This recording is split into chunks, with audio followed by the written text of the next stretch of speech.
"Excuse me, miss. I think you're lost." The words sliced through the quiet luxury of the first-class lounge. Jade Thomas froze, clutching her boarding pass, seat 2A, first class. The flight attendant's polite smile didn't reach her eyes. Around them, executives sipped champagne pretending not to watch. Jade's hoodie and scuffed sneakers didn't fit their world of tailored suits and designer luggage. Economy's that way, the woman added, voice dripping with sugar and scorn. What she didn't know, what no one in that lounge knew, was that the lost teenager was the daughter of the billionaire who owned the very network keeping their plane in the air. And tonight, her arrogance would cost her everything. This isn't just a story about karma or consequences. It's about what happens when you push the wrong person too far. When prejudice blinds you to reality, when assumptions lead to a catastrophic fall. What would you do if someone tried to humiliate you in front of a plane full of strangers? And what if you suddenly had the power to change everything with a single phone call? The Skylight First Class Lounge at JFK Terminal 4 was a hushed sanctuary of muted colors and quiet efficiency. Here, the clinking of ice in crystal tumblers was the loudest sound, a gentle percussion against the backdrop of murmured conversations about market caps and weekend trips to the Hamptons. It was a world designed to insulate, to soothe the frayed nerves of the global elite before they were sealed into a pressurized tube and hurled across the Atlantic. Into this serene bubble walked Jade Thomas. At 17, she was a study in contrast to her surroundings. She wasn't draped in Prada or carrying a Hermes bag. Instead, she wore a simple dark grey hoodie from her high school's robotics club, a pair of worn-in jeans, and well-loved Nike sneakers. Her hair was pulled back in a neat ponytail, and the only accessory she wore was a pair of high-tech Bose headphones around her neck. She carried a single scuffed backpack that looked heavy with textbooks and a laptop. To the casual observer, she looked like a student who had perhaps wandered into the wrong area, a lost lamb in a den of silver-haired lions. But there was something in her posture, in the quiet confidence of her gaze, that suggested she knew exactly where she belonged. She presented her ticket at the front desk. The agent, a polished man in his late 20s, scanned it without a second glance. "Welcome, Miss Thomas. Your flight to Geneva Transatlantic 847 is on time. Boarding for first class will begin in approximately 45 minutes from gate B7. Please make yourself comfortable." Jade gave a small, polite smile. "Thank you." She found an empty leather armchair in a corner, slid her heavy backpack onto the floor, and pulled out a worn paperback on quantum computing. She was on her way to an international STEM competition in Switzerland. The culmination of a year's hard work. Her team had developed an algorithm that could potentially revolutionize the way quantum computers handle complex medical simulations. The implications for disease research were enormous. She was nervous, excited, and completely focused on the complex equations in her book. Tomorrow, she would be presenting their findings to some of the brightest minds in the field. The weight of that responsibility pressed against her chest, making her breath come a little quicker. She'd been chosen as lead presenter because of her extraordinary ability to explain complex concepts in accessible terms. "You make quantum seem simple," her physics teacher had said. Jade turned a page, making a small notation in the margin. A freshman at Stanford had recently published a paper challenging one of the core assumptions in her team's research. She was formulating a response, a way to incorporate his critique while strengthening their overall thesis. She was so absorbed, in fact, that she didn't notice the pair of eyes that had been tracking her since she sat down. The eyes belonged to Victoria Palmer. Victoria was a senior flight attendant with Transatlantic Airways, a 22-year veteran of the skies. She carried herself with an air of rigid authority that came from decades of managing unruly passengers and enforcing federal aviation regulations. With her blonde hair pulled into a severe, immaculate bun, her uniform pressed to a razor's edge, and her makeup flawlessly applied, she was the very picture of control. But beneath that polished veneer, a bitter resentment had taken root over the years. She served the world's wealthiest people, smiling as she poured their champagne and fluffed their pillows, all while drowning in credit card debt and struggling with a mortgage she could barely afford. Her ex-husband had left her for a younger woman 3 years ago, and her son's college tuition was coming due. The unfairness of it all, of serving people who had never known a moment's financial anxiety, had curdled something inside her. She saw Jade, and her mind, a well-oiled machine of snap judgments, immediately categorized her. Charity case, it sneered. Or maybe one of those influencer kids whose 15 minutes are already ticking down. The airline probably gave her a publicity seat. Victoria took a sip of her lukewarm coffee, and a wave of indignation washed over her. First class was supposed to be exclusive. It was a privilege, one that this girl in her cheap hoodie clearly didn't understand or deserve. It diluted the brand. It cheapened the experience for the real first-class passengers. Victoria watched as Jade, completely oblivious, got up to get a bottle of water from the complimentary fridge. She walked with a quiet confidence that irritated Victoria even more. It wasn't the boisterous look-at-me entitlement of the newly rich, but something deeper, calmer. It was the confidence of someone who simply believed she belonged wherever she was. And Victoria Palmer had decided right then and there that Jade Thomas didn't belong here. She made a mental note, seat 2A. She would be working the first-class cabin on TA 847. This, she thought, with a thin, predatory smile, could be interesting. The storm was gathering, and its unsuspecting eye was a 17-year-old girl reading a book about quantum physics. The Skylight Lounge was a carefully orchestrated theatre of wealth and privilege. The lighting was soft enough to flatter aging skin, but bright enough to read financial reports. The carpets were plush, absorbing the sound of expensive footsteps and hushed deal-making. The air smelled faintly of citrus and sandalwood, a signature scent created exclusively for Transatlantic Airways by a French perfumer. In one corner, a silver-haired man in a bespoke suit tapped at his laptop, occasionally murmuring into a Bluetooth earpiece in German. Nearby, a couple in matching cashmere loungewear sipped champagne at 10:30 in the morning, their matching Rolex watches glinting under the recessed lighting. A woman with a perfect blonde bob flipped through Architectural Digest, her diamond tennis bracelet catching the light with every turn of the page. This was a different species of traveller than those cramped in the general terminal. These people didn't worry about baggage fees or middle seats. They worried about whether their chauffeurs would be waiting in Geneva, whether their hotel suites would have the right view of the lake. Victoria Palmer understood these people.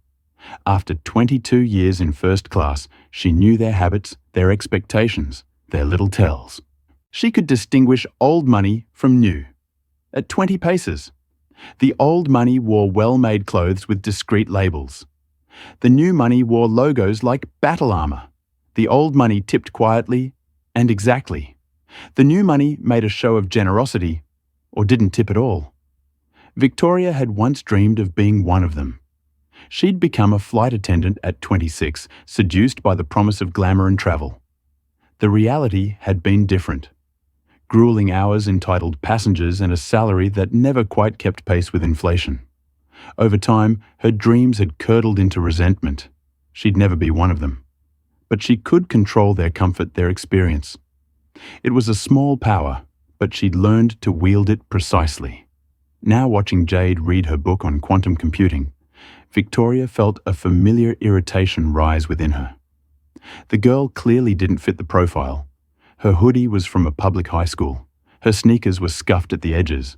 Yet here she was, in the inner sanctum of privilege, acting as if she belonged.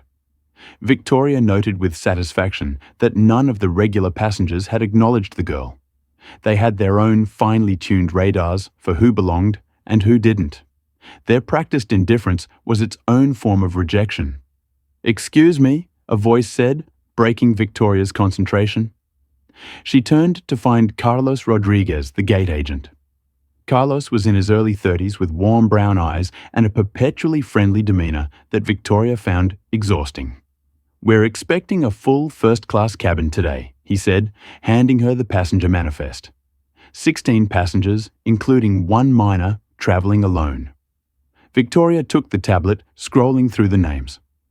Her finger stopped at seat 2A Thomas Jade. A minor in first, she asked, keeping her voice professionally neutral. Carlos nodded. "Yep, ticket was purchased normally." All documentation is in order. She's 17, so no unaccompanied minor procedures needed. Did you see who dropped her off? Victoria asked, trying to sound casual. Parent guardian. Carlos shook his head. No idea. I just processed the paperwork. He paused, then added, She seems pretty self-sufficient polite too. Victoria handed the tablet back with a tight smile. Thanks for the heads up. As Carlos walked away, Victoria took another look at Jade, who was now making notes in the margins of her book. Something didn't add up. A 17-year-old traveling alone in first class, dressed like she'd just come from a public school reading a book on quantum computing. It had to be a mistake, or worse, a scam. There were stories circulating among crew about sophisticated ticket fraud people using stolen credit cards or manipulating the booking system. It wouldn't be the first time someone had tried to sneak their way into first class. Victoria pulled out her phone and discreetly took a picture of Jade. She sent it to her colleague Diane, who would be working economy on the same flight. Keep an eye on 2A when she boards. Something feels off. Diane's response came quickly. Will do. Ticket fraud, Victoria typed back. Maybe. Just watch her. She put her phone away and straightened her uniform jacket. She had 20 minutes before she needed to be at the gate for pre-boarding. 20 minutes to observe the anomaly in seat 2A. Across the lounge, Jade remained absorbed in her book, unaware that she was being scrutinized, unaware that in the mind of Victoria Palmer, she had already been tried and found wanting. Unaware that a simple flight to a science competition was about to become something far more complicated, an older man sitting nearby glanced at Jade's book, his eyebrows rising slightly in interest. Unlike Victoria, his reaction was one of curiosity rather than suspicion. Excuse me? He said, his voice carrying the measured cadence of someone accustomed to being heard in courtrooms. Is that Dawson's quantum computing theoretical approaches? Jade looked up, momentarily surprised by the interruption. Yes, it is. You're familiar with it. My wife was a physicist at Columbia for 30 years, he replied with a small smile. Some of it rubbed off on me. Jackson Williams, he added, extending his hand. Jade Thomas, she responded, shaking his hand. Your wife's work. What was her specialty? Quantum coherence, he said. She would have loved to see the progress being made in applying quantum theory to practical computing problems. They chatted briefly about recent developments in the field. Judge Williams asking thoughtful questions that revealed his layman's but genuine interest in the subject. Victoria watched this interaction from across the lounge, her irritation deepening. The distinguishable-looking man was treating this teenager as an intellectual equal. Another data point that didn't fit Victoria's narrative. Their conversation ended as the boarding announcement for Transatlantic 847 echoed through the lounge. Judge Williams nodded politely to Jade before gathering his belongings. Perhaps we'll continue our discussion on the flight. I believe I'm in 4C. I'd like that, Jade replied, slipping her book into her backpack. Victoria stood smoothing her uniform as she prepared to head to the gate. This unexpected interaction had only strengthened her resolve to keep a close eye on the girl in 2A. Something still felt off, and Victoria Palmer prided herself on her instincts about passengers. In 22 years, she had developed what she considered an infallible sense for who belonged in first class and who didn't. And Jade Thomas, in Victoria's judgment, definitely didn't belong. The boarding call for Transatlantic 847 echoed through the lounge. Jade packed her book, shouldered her backpack, and made her way to the gate. She joined the short priority queue standing behind a man in a tailored Italian suit who was loudly closing a deal on his phone. When she reached the gate agent, she handed over her passport and boarding pass. Carlos smiled in recognition. All set, Miss Thomas. Have a great flight. As the scanner beeped its approval, a sharp feminine voice cut through the air. Just a moment. Victoria Palmer had positioned herself near the gate ostensibly to greet the premium passengers. She glided over her smile as bright and artificial as the cabin lighting. She addressed Carlos, but her eyes were locked on Jade. There might be a problem with this seat assignment. Victoria said, her voice laced with a saccharine sweetness that failed to mask its condescending tone. We've had some computer glitches today. I wouldn't want this young lady to get settled in the wrong cabin. Carlos looked confused. The system shows everything is in order. Miss Thomas, seat 2A. Victoria held her gaze on Jade. Honey, are you sure this is your ticket? Were you traveling with a parent? Sometimes they get separated in the system. Jade met her eyes, a flicker of surprise giving way to a calm, steady focus. No, I'm traveling alone. The ticket is correct. Her voice was even betraying no agitation. This wasn't the first time she'd encountered this sort of subtle questioning, the implied suggestion that she didn't belong. Victoria's smile tightened. Of course. Well, welcome aboard. Just double-checking.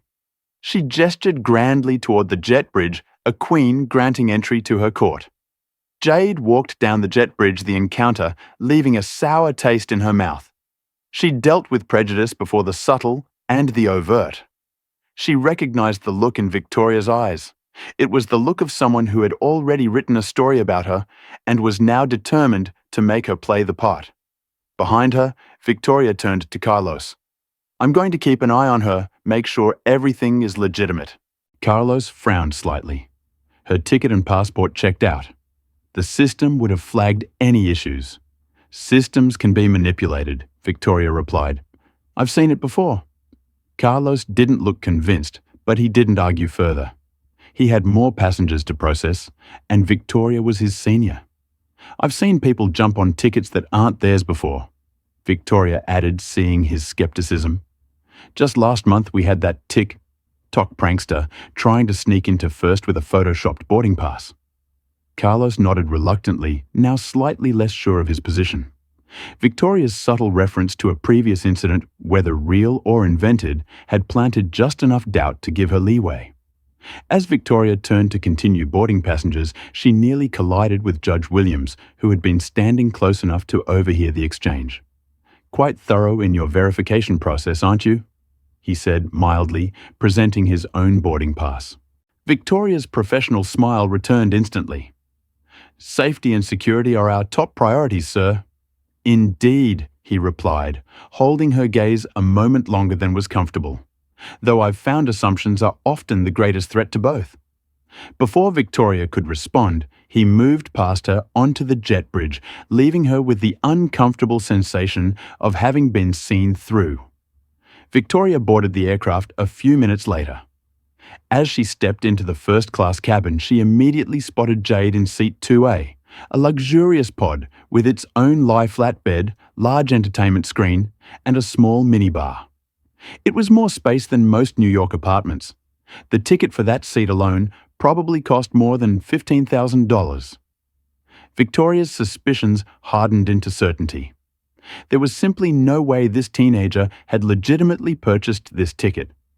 It had to be fraud or some kind of mistake or perhaps a last-minute upgrade due to overbooking. She watched as Michael Taylor, the other first-class attendant, approached Jade with a warm smile. Michael was 35, with kind eyes and an easy manner that made him popular with passengers. He had only been with Transatlantic for 5 years, having joined after a career in hospitality. Welcome aboard, Miss Thomas. Can I get you a pre-departure beverage, perhaps some juice or water? Water would be great. Thank you, Jade replied. As Michael moved away to fetch her drink, Dr. Amelia Frazier settled into seat 3A directly behind Jade. Dr. Frazier, a distinguished cardiac surgeon in her mid-50s, was a regular on this route, traveling frequently for international medical conferences. She nodded politely to Jade, who returned the gesture with a small smile. Across the aisle, Diego Hernandez, a 40-year-old tech executive, was arranging his laptop and documents in the storage compartment of his seat. He glanced over at Jade, noting her robotics club hoodie with professional interest. "MIT Robotics?" he asked, gesturing to her sweatshirt. Jade shook her head. "No, it's from my high school, but MIT is definitely on my wish list." "They'd be lucky to have you," Diego said with a friendly smile, before returning to his preparations. Victoria observed these interactions with mounting irritation. The girl was infiltrating their world, making small talk with legitimate first-class passengers as if she belonged among them. As other passengers filed in, Judge Williams taking his seat in 4C. A Swiss couple of British financier Victoria intercepted Michael as he returned with Jade's water. "I'll take that," she said, her tone making it clear this wasn't a request. "I'll be handling the front section today." Michael raised an eyebrow, but didn't argue. "Sure, Victoria. Mr. Hernandez in 2D usually prefers the Pellegrino, by the way." Victoria nodded dismissively and approached Jade, setting the water down without a word. She then turned to Diego with a warm smile. "Mr. Hernandez, welcome back. Would you prefer the sparkling water instead?" Diego glanced at Victoria, then at Jade, noting the difference in treatment. "No, still water is fine, thank you." Victoria's smile faltered slightly before she recovered. "Of course. And how is your family? Is your wife joining you in Geneva this trip?" "Not this time," Diego replied, his tone cooler than before. In seat 3A, Dr. Fraser observed the interaction with a slight frown. Having flown first class for years, she was finely attuned to the subtle dynamics of cabin service. Victoria's behavior toward the young woman in 2A struck her as oddly pointed. From behind Dr. Fraser, a quiet voice spoke. First time flying transatlantic. Dr. Fraser turned to find Judge Williams looking at her with a knowing expression. "No, I fly this route monthly for conferences," she replied. "You often enough to recognize when someone is being singled out," he said, softly, inclining his head subtly toward the interaction between Victoria and Jade. Dr. Fraser nodded almost imperceptibly. "I was thinking the same thing." "Interesting, isn't it?" Williams continued, keeping his voice low. "How quickly some people form judgments based on appearance." Very Fraser agreed, and how willing they are to act on those judgments. Their quiet exchange was interrupted as Victoria moved through the cabin offering newspapers and welcoming other passengers by name. Her manner with them was markedly different, warm, solicitous, personalized, creating a stark contrast with her cold treatment of Jade. Jade, meanwhile, had retreated into her quantum computing book, seemingly absorbed in the complex equations, but a subtle tension in her shoulders betrayed her awareness of Victoria's treatment. She had experienced this before, the subtle ways people communicated that she didn't belong in certain spaces. Usually, she let it wash over her, focusing instead on the task at hand. But trapped in a metal tube for the next 7 hours with someone who had clearly decided to make her uncomfortable. That would be more challenging. As the aircraft doors closed and the safety demonstration began, Jade couldn't help but wonder if this would be the extent of it. Subtle, discourtesy, cold service, or if Victoria Palmer had more in store for her during the long flight to Geneva. An older woman across the aisle, noticing Victoria's treatment of Jade, caught the teenager's eye and gave her a small smile of solidarity. It was a tiny gesture, but it reminded Jade that not everyone saw the world through Victoria's narrow lens. With that small comfort, she turned back to her book, preparing herself for whatever the flight might bring. Transatlantic Flight 847 climbed steadily through the cloud layer, leaving the Manhattan skyline behind. The first-class cabin of the Boeing 787 Dreamliner was a marvel of modern luxury. 16 individual pods were arranged in a 1:1:21 configuration, each offering direct aisle access and complete privacy when desired. The lighting was designed to mimic natural circadian rhythms, helping passengers adjust to the time zone changes. The air was filtered through a special system that maintained optimal humidity and removed 99.97% of airborne particles. For most passengers, this environment represented the pinnacle of air travel, a cocoon of comfort that made the 7-hour journey to Geneva feel almost civilized. For Jade Thomas, it was quickly becoming an exercise in maintaining dignity under subtle assault. Once the seatbelt sign was turned off, the meal service began.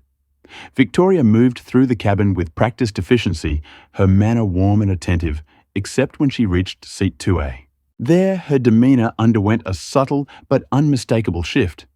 Now she began her tone that of a teacher addressing a slow student.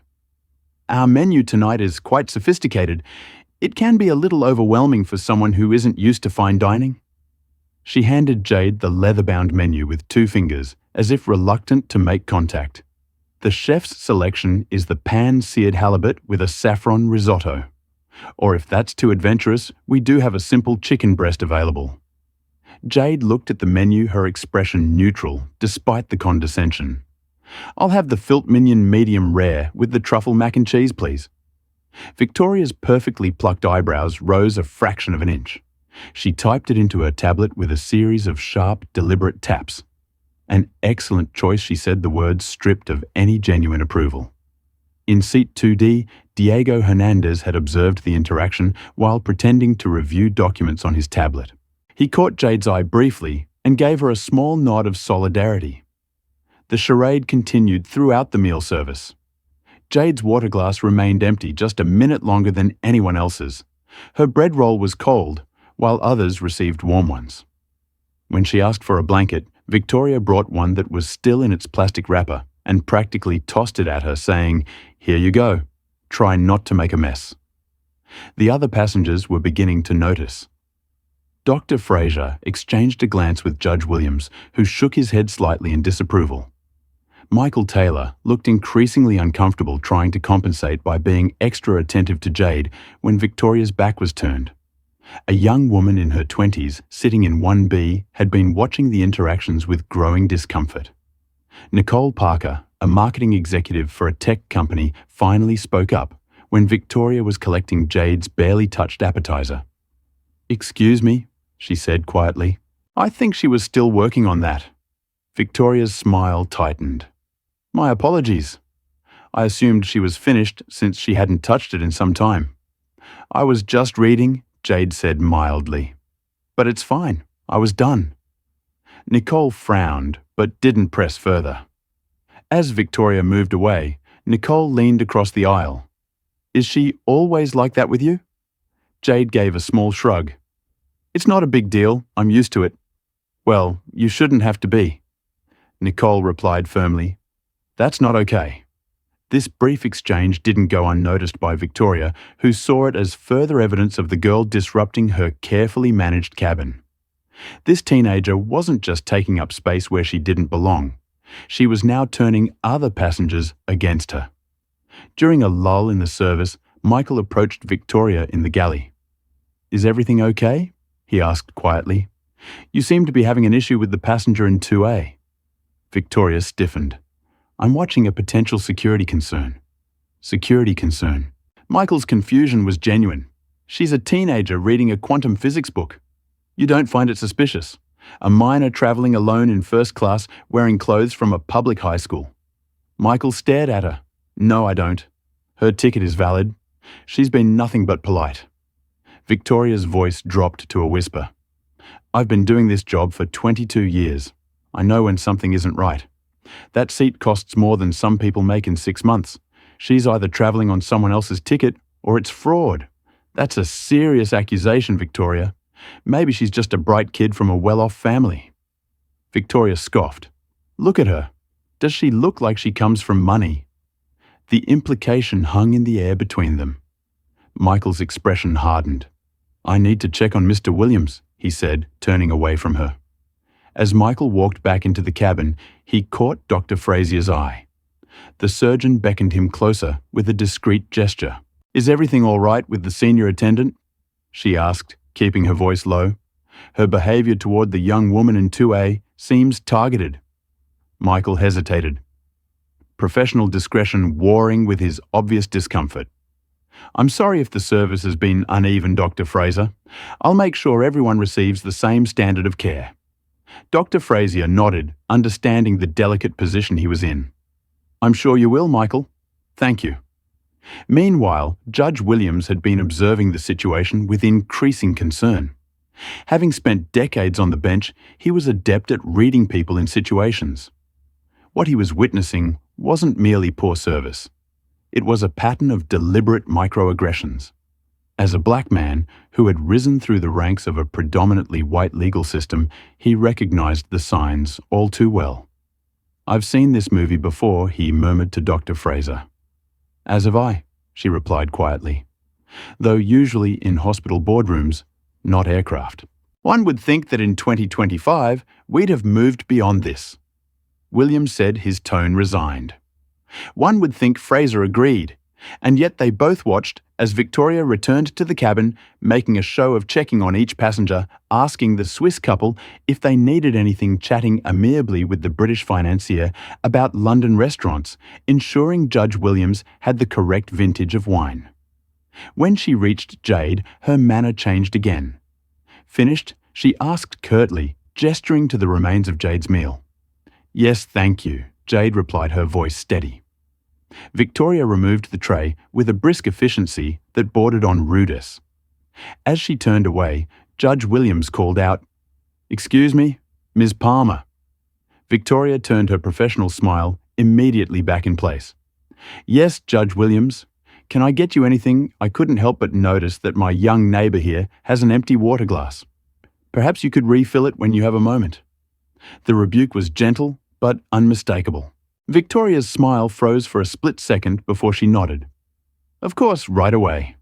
She returned with a fresh glass of water for Jade, placing it on her tray table without meeting her eyes.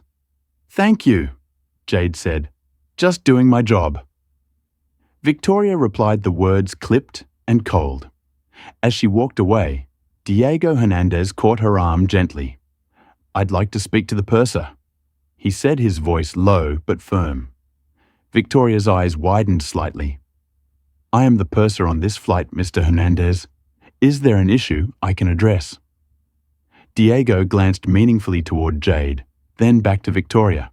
"I think there might be. Perhaps we could speak privately." Victoria's smile became brittle. Of course, after I finished the service rounds, she moved quickly back to the galley, her mind racing. The situation was slipping out of her control. Passengers were noticing, questioning. This wasn't how it was supposed to go. The girl was supposed to be intimidated, isolated. Instead, she was gaining allies. Victoria needed to reassert control. She needed to make a definitive statement about who belonged in first class and who didn't, and she needed to do it soon before the mounting criticism from other passengers undermined her authority completely. The opportunity would present itself sooner than she expected. Jade stared out the window at the endless expanse of clouds, their tops gilded by the setting sun. The beauty of the scene contrasted sharply with the ugliness she had experienced inside the cabin. She thought about texting her father, but decided against it. He had enough on his plate with the merger negotiations, and what would she say anyway? "A flight attendant is being mean to me." It sounded childish, even in her own mind. Instead, she closed her eyes and recalled a conversation they'd had last summer, sitting on the deck of their lake house in Vermont. "Dad," she had asked, watching a pair of eagles circle high above the water, "do you ever get tired of proving yourself?" Jonathan Thomas had looked at his daughter, understanding immediately what she was asking. At 45, he was one of the most successful tech entrepreneurs in the country, the founder of Quantum Nexus Technologies, a company that had revolutionized satellite communications and computing infrastructure. Yet he still encountered boardrooms where he was the only blackface. Still endured subtle questions about his credentials, still saw surprise in people's eyes when they learned who he was.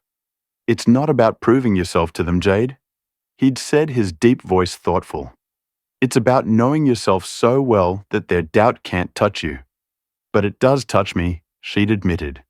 "When people look at me like I don't belong in advanced physics, or when they assume I got into Stanford because of diversity quotas rather than my GPA. He had nodded, his eyes sad but resolute. "I know, sweetheart, and it's not fair. But here's what I've learned. Dignity isn't negotiable. It's not something others can give or take away. It's something you carry inside you. How do you not get angry?" "Oh, I get angry." He'd laughed, the sound warm and genuine. "But I choose when and how to show it. Anger is like fire. It can warm your house or burn it down. The trick is controlling the burn. So what do you do when people try to make you feel small?" He had looked at her, his expression serious. "I remember who I am. Not just my achievements or my bank account, but my character. And then I make a decision about whether this is a battle worth fighting or a person worth educating. And if it is, then you stand your ground. Not with shouting or threats, but with the quiet certainty that you belong wherever you decide to be. Power isn't about dominating others, Jade. It's about refusing to let others dominate you." He had paused, then added, "But there are times when you need to draw a clear line. When someone is deliberately trying to humiliate you to strip away your dignity, you don't turn the other cheek. You establish a boundary firmly and without apology." A more recent conversation flickered through her mind, one they'd had just after she was accepted to Stanford's pre-ol program. "You know, people will question whether you earned it," her father had said, helping her pack for the summer session. "I know," she'd replied, folding a robotics team t-shirt. "They always do, and it will hurt every time," he acknowledged. "That's the part no one tells you. It never stops hurting." She'd looked up, surprised by his candor. "So how do you deal with it?" "You remember that their doubt says more about them than it does about you," he'd said. "And then you do what you've always done. You excel anyway." He'd sat beside her on the bed, taking her hand in his. "But I want you to know something important, Jade. While I'll always encourage you to fight your own battles, there are moments when it's okay to call for backup. When someone is deliberately trying to humiliate you to make you feel less than human, you call me immediately." "Dad, I can handle." "I know you can," he'd interrupted gently. "But you shouldn't have to, not alone. That's what family is for. We stand together against those who would diminish any one of us." The memory faded as Jade opened her eyes, returning to the reality of the first-class cabin and Victoria Palmer's thinly veiled hostility. Her father's words echoed in her mind. Dignity isn't negotiable. She had been patient. She had been polite. She had ignored the slights and maintained her composure. But Victoria wasn't backing down. If anything, her behavior was escalating, becoming more obvious, more deliberate. Jade realized she might need to draw that line her father had spoken about. The question was how and when. Across the aisle, Diego Hernandez watched the young woman with quiet admiration. As a Latino who had climbed the corporate ladder at one of Silicon Valley's most competitive firms, he recognized the particular strain of maintaining composure in the face of prejudice. He had experienced similar treatment earlier in his career, the assumptions, the subtle exclusions, the need to be twice as good just to be considered equal. What bothered him most about the current situation was the flight attendant's blatant targeting of someone who was essentially still a child. Jade couldn't be more than 17 or 18, yet Victoria was treating her with a hostility that would be inappropriate even toward an adult. His thoughts were interrupted by Michael, who leaned down to speak quietly. "Sir, I wanted to apologize for any tension you might be observing. If there's anything specific I can do to improve your flight experience, please let me know." Diego appreciated the younger flight attendant's attempt to smooth things over, but they both knew he wasn't the one being poorly served. "Thank you, Michael. I'm fine, but I think we both know who might need your attention more." Michael's expression was pained. "I'm doing my best, sir." "It's a delicate situation. I understand. Just know that several of us are aware of what's happening." Michael nodded his relief at having allies evident.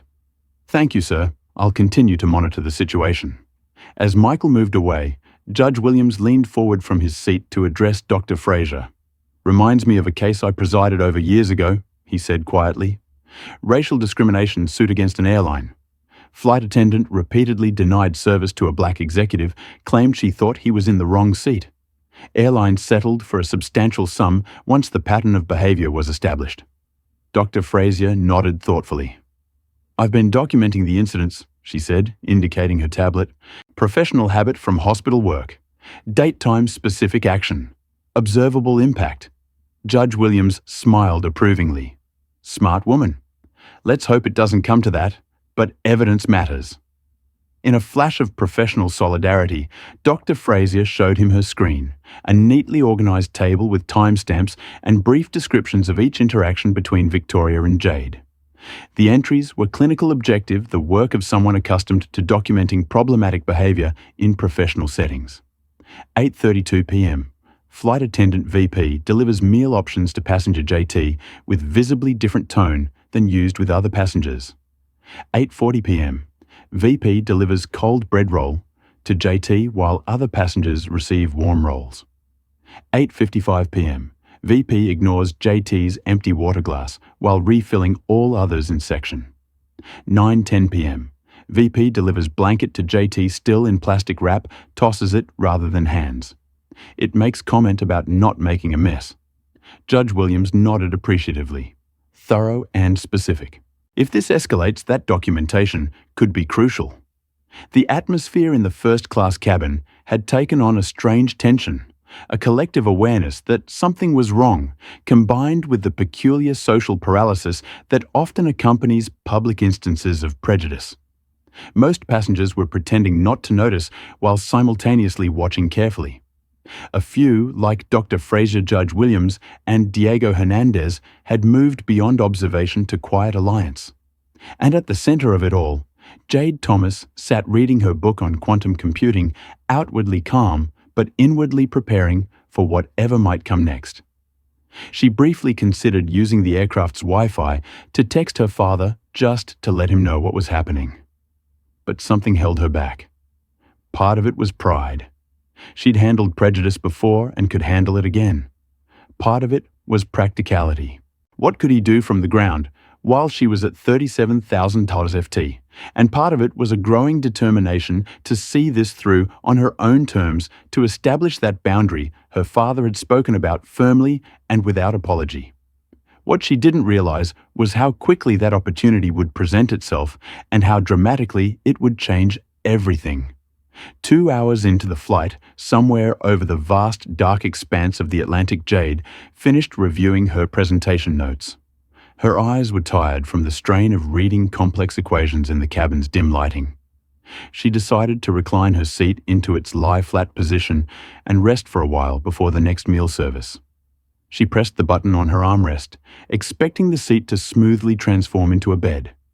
Instead, it made a slight mechanical whir, but remained upright. She tried again, pressing more firmly. The seat shifted slightly, then stopped at a half-reclined position.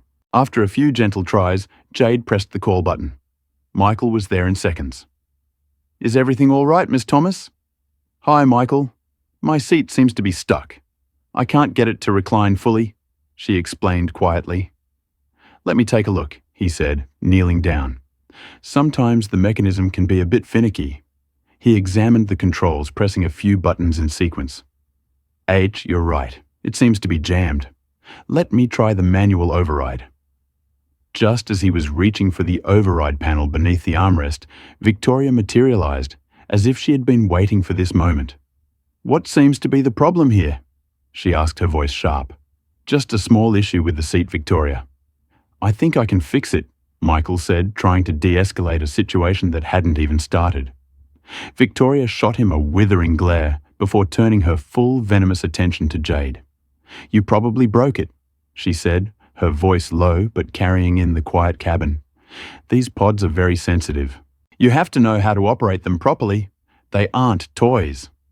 The accusation was so absurd, so blatantly hostile, that it stunned the nearby passengers into silence. Dr. Fraser lowered her tablet. Diego Hernandez stopped typing mid-email.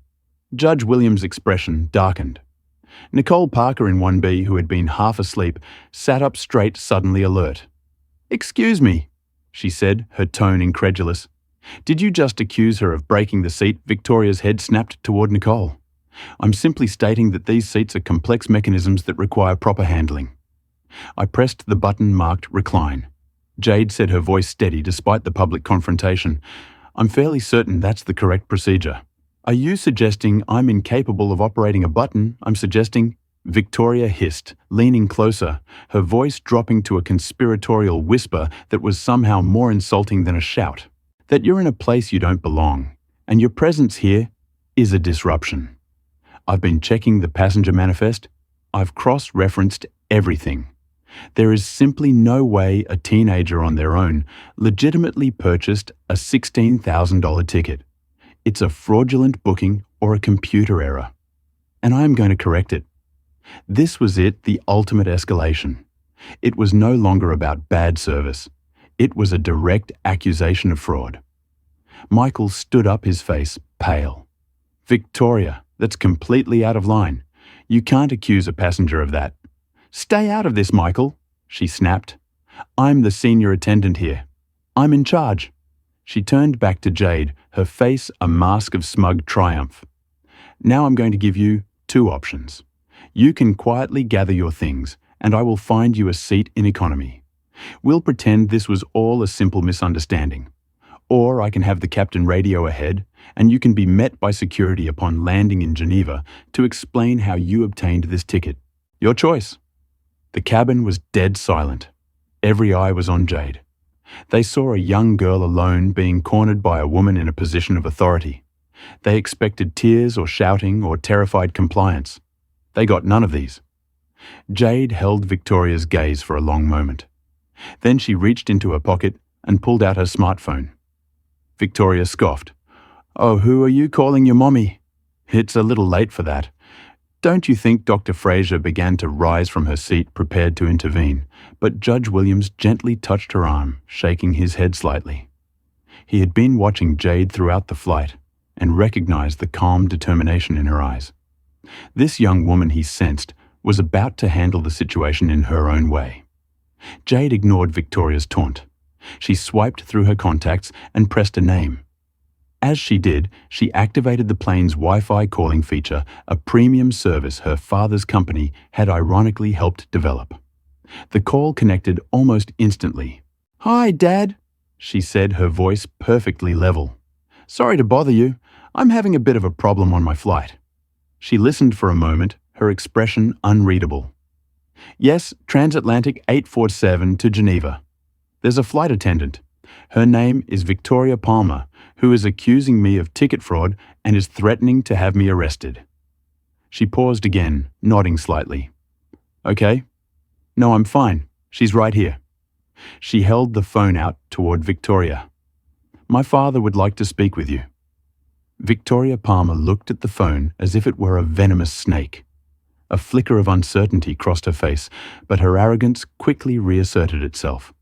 Who could this girl's father possibly be? Some mid-level manager who would shout a bit and then back down. She snatched the phone from Jade's hand. "This is Victoria Palmer, senior flight purser," she said, her voice dripping with a vicious self-importance. "To whom am I speaking?" She listened. The smug expression on her face began to waver. It slowly melted, replaced by confusion, then disbelief, and then finally by the dawning, gut-wrenching horror of pure, unadulterated terror. Her face went white, then a sickly shade of grey. The hand holding the phone began to tremble visibly. "Yes, sir," she whispered, her voice barely audible. I understand, sir?" "No, sir." "Of course. Right away, sir." She handed the phone back to Jade, her hand shaking so badly she could barely hold it steady. She stared at Jade, not as a misplaced teenager, but as if she were looking at an avenging angel. She had just crossed a line she never even knew existed, and she was about to fall into the abyss. Diego Hernandez, watching this transformation, found himself both fascinated and disturbed. He had seen corporate power plays before, had witnessed the sudden shift when someone realized they had picked a fight they couldn't win. But the complete collapse of Victoria Palmer's arrogance was something else entirely. It was the look of someone who had just seen their career, their identity, their entire future vaporize in the span of a single phone call. The man on the other end of the phone was Jonathan Thomas. To the world. Jonathan Thomas was a titan. He was the founder and CEO of Quantum Nexus Technologies, a tech conglomerate that had its hands in everything from satellite communications to AI development and private aerospace ventures. He was a regular on the covers of Forbes and Wired, a self-made billionaire who had built an empire from a garage in Boston. His name was synonymous with innovation disruption and immense world-altering power. He was a man who could get the President of the United States on the phone in under a minute. An airline CEO was a small fry. When Jade called, he had been in a late-night board meeting in New York, finalizing the details of a multi-billion-dollar acquisition. His phone, which was usually silenced and handled by an assistant, was on the table in front of him, set to a special mode where only one number could get through his daughters. When it rang, he paused the meeting mid-sentence, held up a hand to his board of directors, and answered immediately. Jade, is everything okay?" He listened, his expression hardening from paternal concern to icy fury as she recounted Victoria's accusations. He heard the forced calm in his daughter's voice and knew she was handling it with the grace he'd taught her. But the thought of anyone anywhere threatening and humiliating his child made his blood run cold. When Victoria Palmer took the phone, her arrogant, self-important tone was like gasoline on a fire. "This is Victoria Palmer, Senior Flight Purser." "To whom am I speaking?" Jonathan's voice was quiet, almost gentle, but it carried the chilling weight of absolute authority. "Ms. Palmer, this is Jonathan Thomas. I believe you are on a plane that is currently using Quantum Nexus satellite hardware for its Wi-Fi and navigation systems, which my company owns. You are also on a plane whose engine turbines contain patented alloy components, which my company also manufactures, and you are at this moment threatening my daughter." Silence. He let the words hang in the air, allowing the full implication to sink in. "You have made a grave error in judgment. Miss Palmer," he continued, his voice dropping even lower, colder. "You are not fit to serve the public, let alone wear a uniform that represents customer service. Your career with Transatlantic is over. That is not a threat. It is a statement of fact that will be executed in the next 5 minutes. Now give the phone back to my daughter." While Victoria was stammering her apologies, Jonathan was already texting his chief of staff. The instructions were simple and brutal. "Call Robert Ellison, CEO of Transatlantic Airways. Now tell him, Flight TA847 has a problem. My daughter is being harassed by a flight attendant named Victoria Palmer." By the plane, his chief of staff, a woman accustomed to strange and powerful requests, didn't question the last 3 words. She just acted. On board, TA8847 chaos was beginning to ripple outward from seat 2A.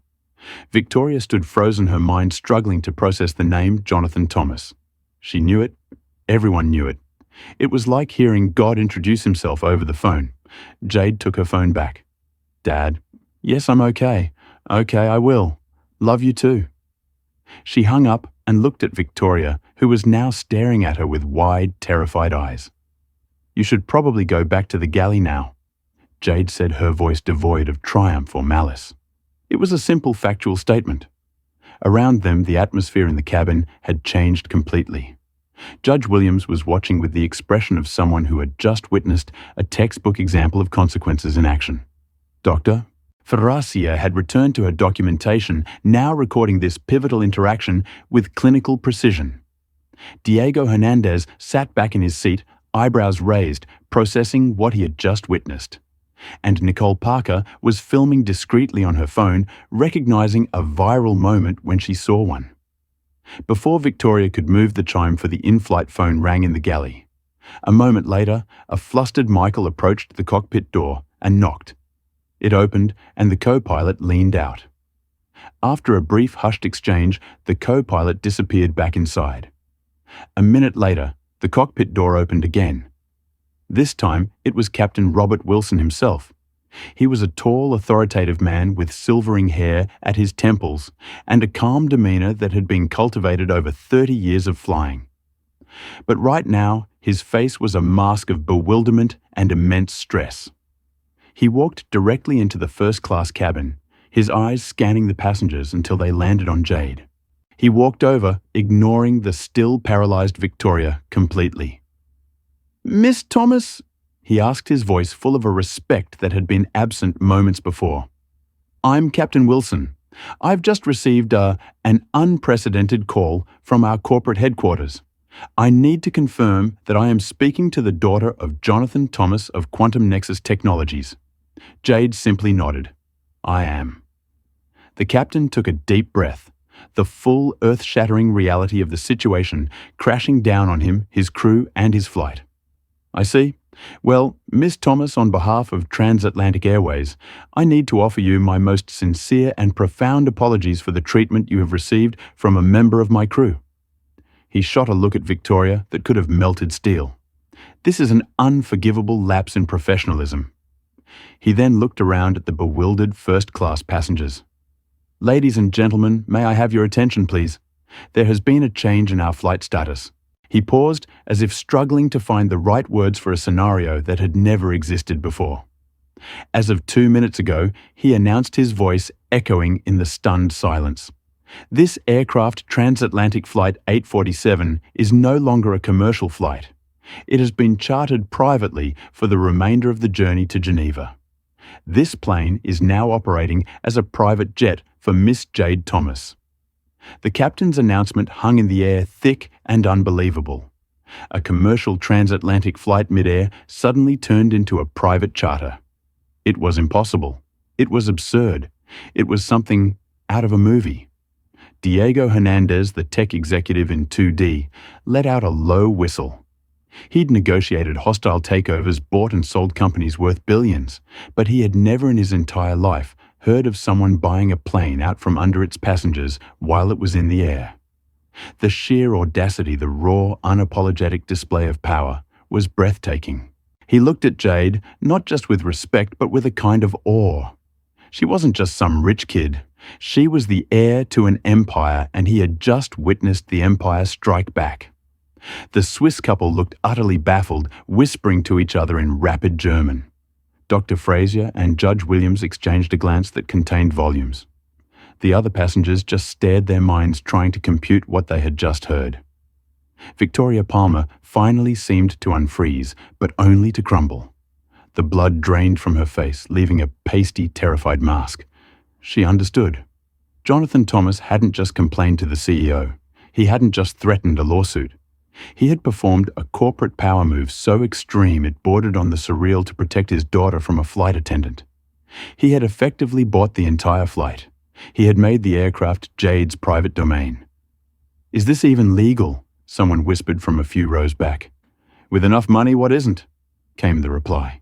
Nicole Parker, still recording discreetly, was mentally calculating the social media potential of what she was witnessing. This was beyond viral. This was the stuff of internet legend. A black teenager being harassed by a flight attendant only for her billionaire father to buy the entire plane in response. It was a story made for the digital age, a perfect encapsulation of both racial prejudice and the extraordinary power of wealth to alter reality. Captain Wilson wasn't finished. He turned his gaze directly to Jade. "Miss Thomas," he said, his voice now deferential, "as the sole charterer of this flight, you are now our client. The aircraft and its crew are at your disposal. Our flight plan remains the same for Geneva, unless you instruct otherwise. However, all in-flight decisions are now yours to make." He paused, letting the weight of his next words fall squarely on Victoria, specifically regarding the crew. This was the moment. All the power in the cabin had coalesced around seat 2A. Every passenger, the captain, and the terrified flight attendants all looked at the 17-year-old girl in the high school hoodie. Jade looked up at the captain. Then her eyes moved to Michael Taylor, who looked mortified and sympathetic. Finally, her gaze settled on Victoria Palmer. For the first time, Jade saw past the arrogant bully. She saw a woman who was utterly broken, whose life had just been dismantled in a matter of minutes because of her own ugliness. There was no pleasure in it. There was no victory lap. There was only a grim sense of justice and a profound sadness that it had come to this. She spoke, her voice quiet, but carrying the authority that had been thrust upon her. "Captain," she began, "thank you. My only instruction is that we continue to Geneva as planned. All the other passengers are your guests, and they should continue to receive the highest level of service." She then looked at Michael. "Michael, you've been professional and kind. I would like you to be the purser for the remainder of this flight. You're in charge of the cabin." Michael's eyes widened.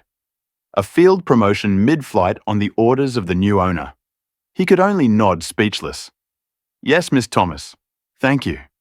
Finally, Jade turned her attention to the ghost-white Victoria. She didn't raise her voice. She didn't gloat. She delivered the final verdict with the dispassionate precision of a surgeon. "Victoria," she said, using her first name for the first time, "your behavior was not just unprofessional, it was cruel.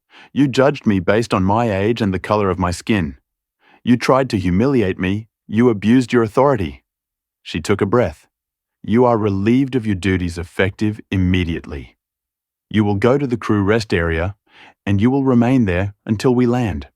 You will not speak to me or any other passenger again."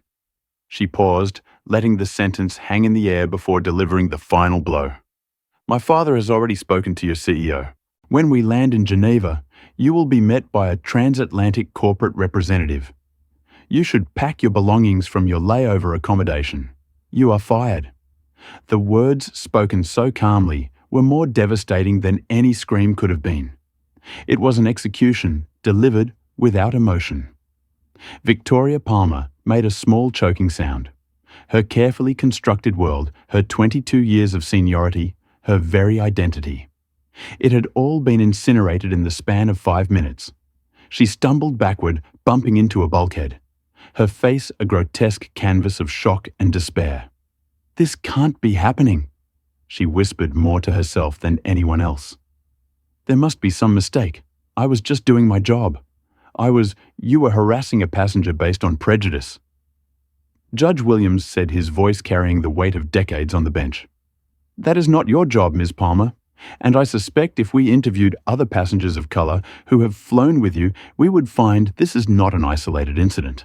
Victoria's head snapped toward him, her eyes wide with fear at this new threat.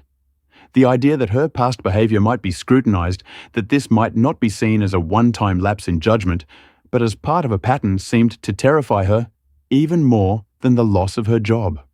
2 other flight attendants who had been watching from the galley quickly and gently escorted her away, not out of sympathy, but to remove the embarrassing spectacle from the cabin.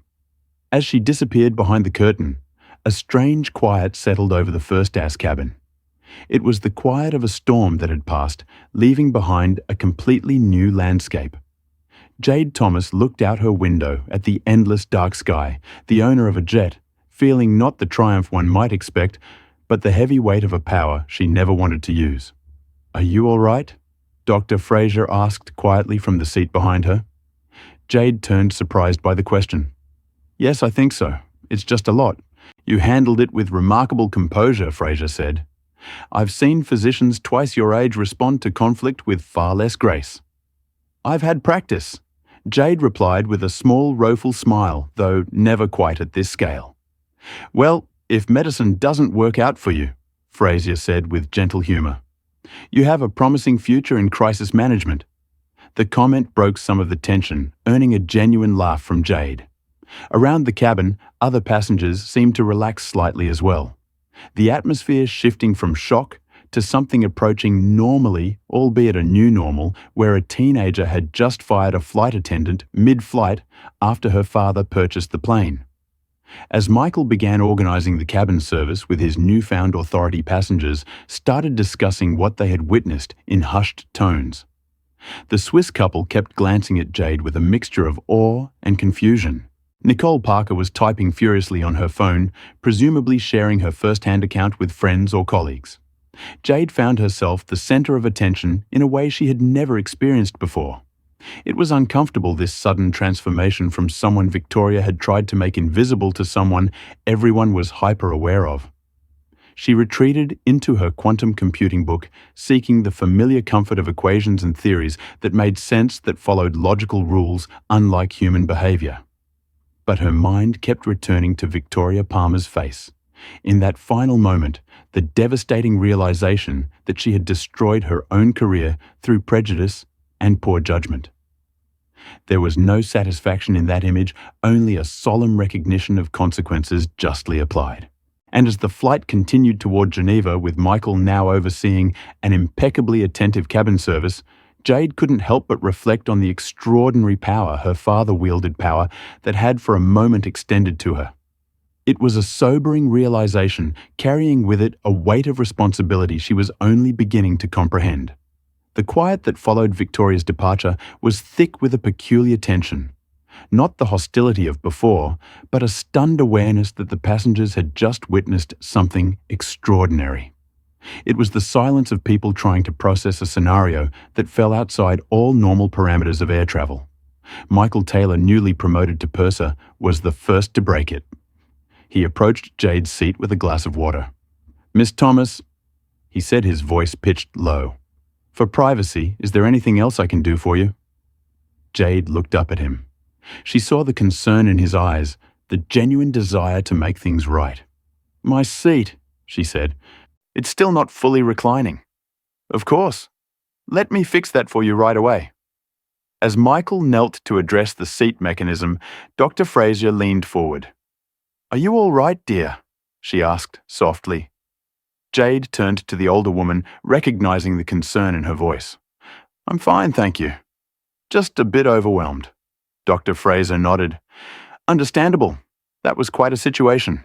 You handled it with remarkable composure. I didn't want to create a scene, Jade admitted. I just wanted to be treated like everyone else. Sometimes standing up for that basic dignity creates a scene. Dr. Fraser said, it's not your responsibility to make prejudice comfortable.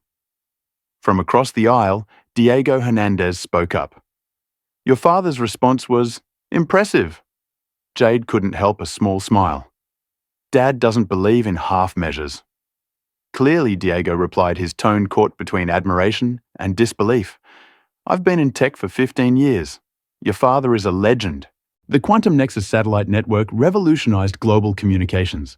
He started coding in our basement. Jade said, a note of pride creeping into her voice. Mom used to bring him sandwiches because he'd forget to eat. The simple, humanizing detail seemed to break some of the tension. Several passengers smiled. Judge Williams, who had been silently observing, finally spoke. Young lady, what you experienced today happens far too often, though rarely with such dramatic resolution.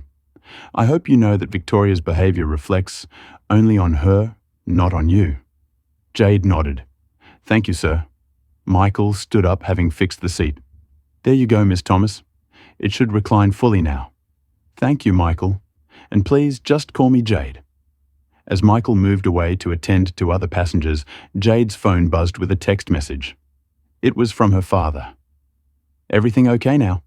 Do you need anything else? She typed back. I'm fine, Dad.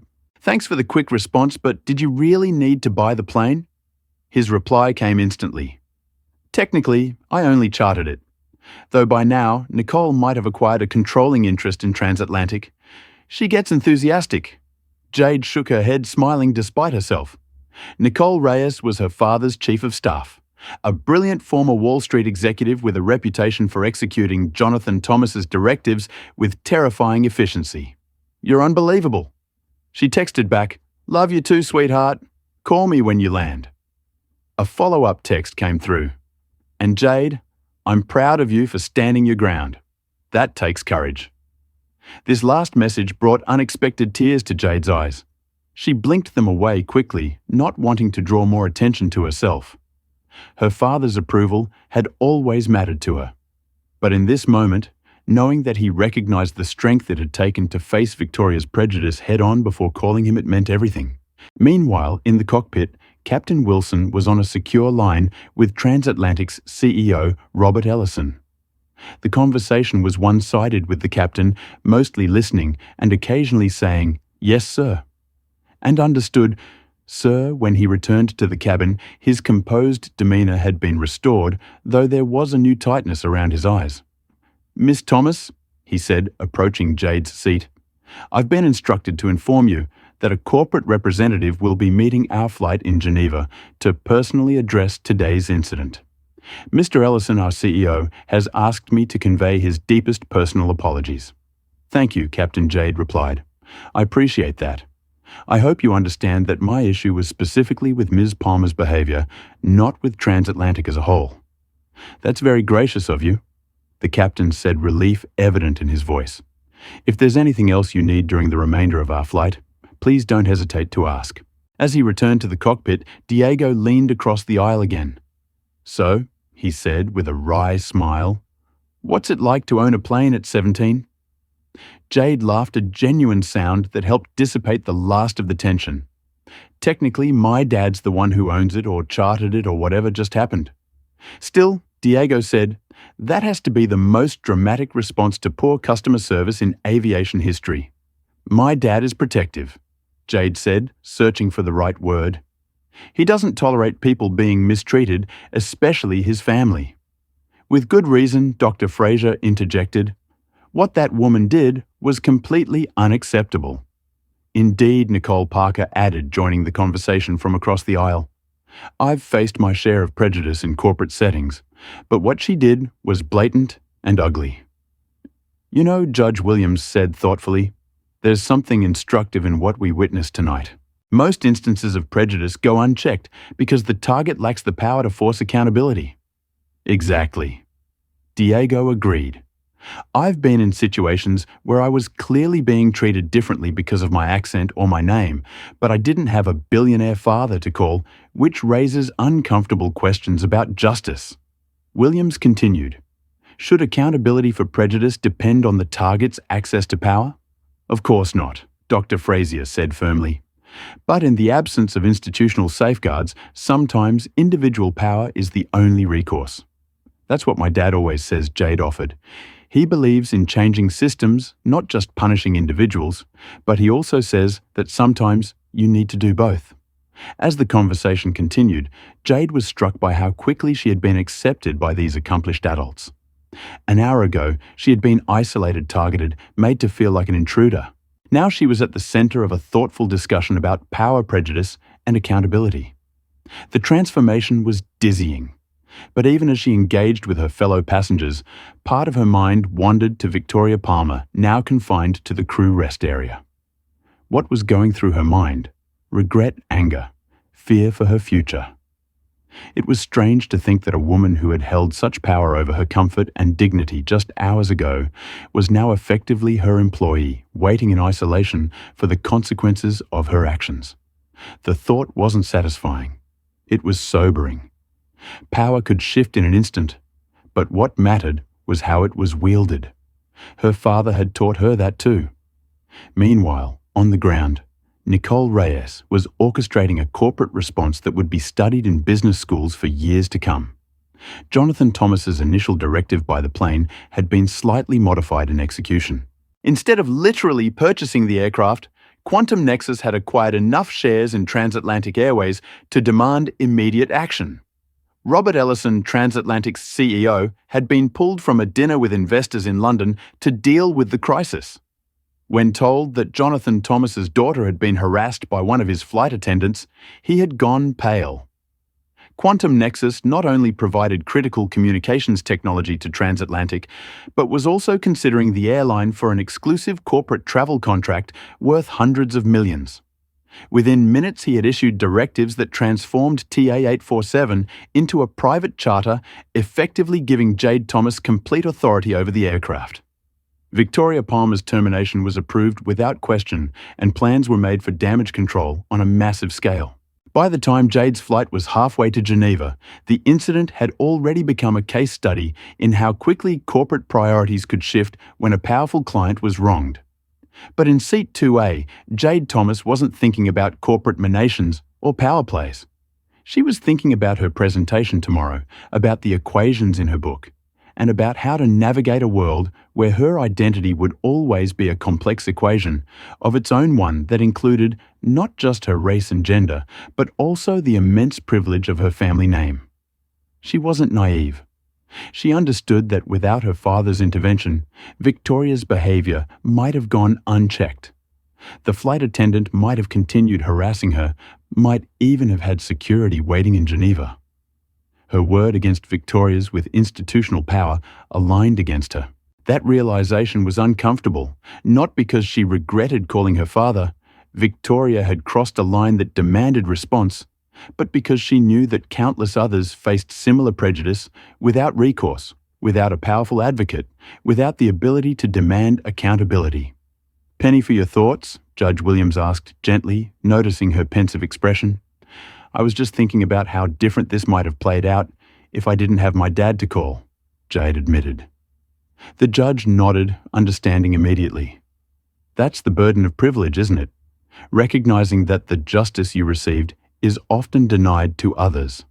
So what do you do with that recognition? She asked. That Williams said with a small smile is the question that has defined my entire career, and I suspect it's one you'll be wrestling with long after this flight is forgotten. As the plane continued its journey across the Atlantic, carrying its unusual mix of passengers toward Geneva, Jade found herself in a strange new reality. The flight attendants now approached her with a difference that bordered on reverence. Fellow passengers regarded her with a mixture of curiosity and respect. And somewhere in the crew rest area, Victoria Palmer sat alone contemplating the ruins of her career. In the cockpit, Captain Wilson was receiving real-time updates from Transatlantic's corporate headquarters. The company was in crisis mode, executives being pulled from their beds in the middle of the night to address what was rapidly becoming both a PR emergency and a potential legal nightmare. The stakes had escalated dramatically when they learned that Judge Williams was on board and had witnessed the entire incident. Back in New York, Jonathan Thomas had returned to his board meeting after ensuring his daughter's safety. When questioned about the brief interruption, he simply said, "A situation required my attention. It's been handled." His board members, accustomed to his decisive management style, asked no further questions. But news of what had happened was already beginning to spread through certain circles, carried by text messages from Nicole Parker and other passengers with connections in the business world. By the time Flight 847 began its descent toward Geneva, hashtags related to the incident were trending on social media platforms. The first class. While Black and billionaire Justice were gathering thousands of posts per hour, fueled by Nicole Parker's cryptic but tantalizing posts about witnessing corporate karma in real time at $37,000 theft. For Jade, however, the remainder of the flight was surprisingly tranquil. After the confrontation with Victoria, she had finally been able to recline her seat fully thanks to Michael's adjustments. She had managed to get a few hours of sleep preparing herself for the competition ahead. When she woke, the cabin was quiet, most passengers either sleeping or working quietly on their devices. She found Judge Williams awake, reading a legal brief by the soft glow of his seat light. "How are you feeling?" he asked, noticing her stirring. "Better," she replied. "More rested." "Good. You have a big day ahead from what I understand. Some kind of scientific competition." Jade nodded. "An international STEM challenge. My team developed an algorithm for quantum computing applications in medical research." "Impressive." Williams said, genuine admiration in his voice. "You know my wife would have loved to discuss that with you." She was always excited about young women entering scientific fields. Was she a scientist herself, a physicist? Quantum coherence was her specialty. She passed away 5 years ago, but her work continues through her students. "I'm sorry for your loss," Jade said softly. "Thank you. She lived fully and left her mark on the world. That's all any of us can hope for." He regarded Jade thoughtfully. "You're on your way to doing the same, I think. Not just because of your scientific work, though. That's certainly important. But also because of how you carry yourself in moments like what happened today." "I just did what seemed right," Jade replied, uncomfortable with the praise. "That's precisely my point. Your instinct was to stand your ground with dignity, not to lash out or cower. That's a rare quality at any age, but especially at 17. Their conversation was interrupted by the captain's announcement that they were beginning their descent into Geneva. The cabin lights brightened gradually, and flight attendants moved through the cabin, ensuring that seats were upright and tray tables stowed. Michael approached Jade's seat, his manner professional but friendly. "We'll be landing in about 20 minutes. I mean Jade," he said. "Is there anything you need before we begin our descent?" "No, thank you, Michael. Everything's fine." He hesitated, then added in a lower voice, "I just wanted to say what happened earlier. It wasn't right. I should have intervened sooner." "You tried," Jade said. "I saw that." "Not hard enough," he replied, regret evident in his tone. Sometimes it's difficult to challenge a superior even when they're clearly wrong. But that's no excuse. We all have moments when we wish we'd done more. Judge Williams interjected gently. The important thing is learning from them. Michael nodded gratefully. I certainly have, and I'll be making some changes in how I handle similar situations in the future. As Michael moved away to prepare the cabin for landing, Dr. Fraser leaned forward from her seat. You know, she said to Jade, your father's dramatic response will likely overshadow everything else about this incident in the public eye. People love stories about the wealthy exercising power in unexpected ways. But I hope you understand that what matters most is how you handled yourself before that call with dignity and restraint, despite provocation. I agree, Diego added from across the aisle. The phone call made for good theatre, but your composure throughout was the real victory. Jade appreciated their perspectives, especially since they had witnessed the entire incident firsthand. But part of her still felt uncomfortable with the outcome. Not because Victoria didn't deserve consequences, but because the power dynamic that had enabled those consequences was itself problematic. As the aircraft touched down on the Geneva runway, Jade found herself wondering how this experience would affect her moving forward. Would it change how she saw herself? How others saw her? Would it make her more cautious about how she presented herself in public, or more confident in asserting her right to be wherever she chose to be? These questions would have to wait.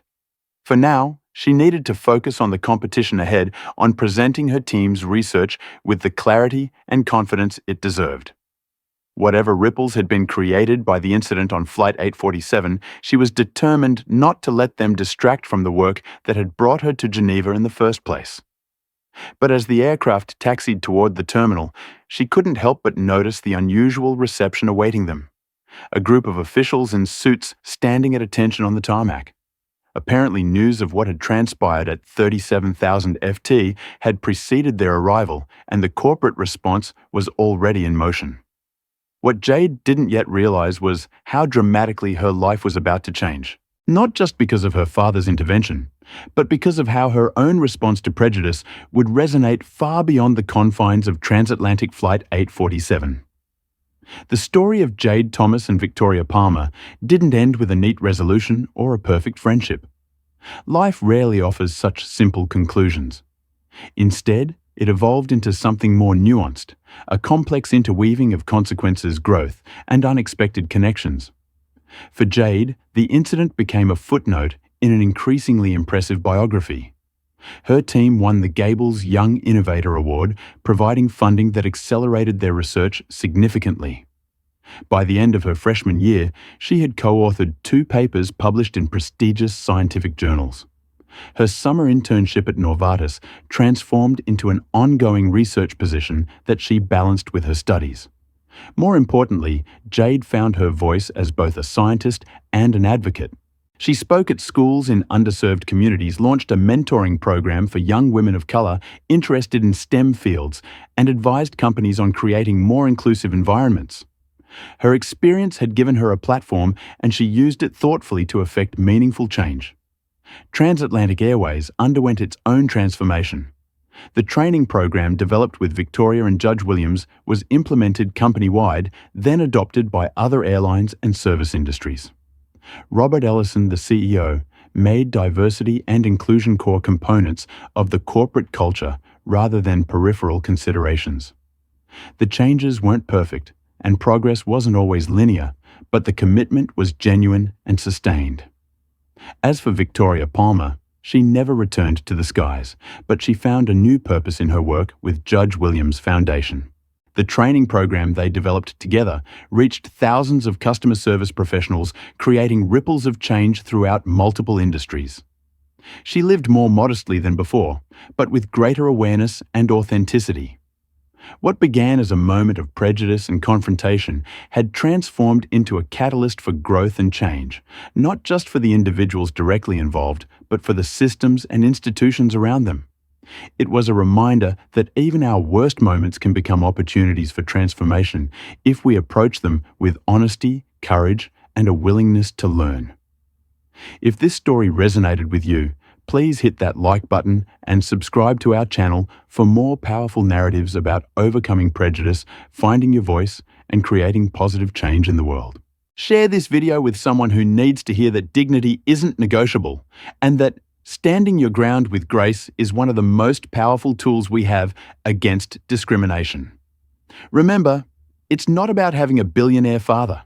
It's about recognizing your own worth and refusing to let others define you by their limited perceptions.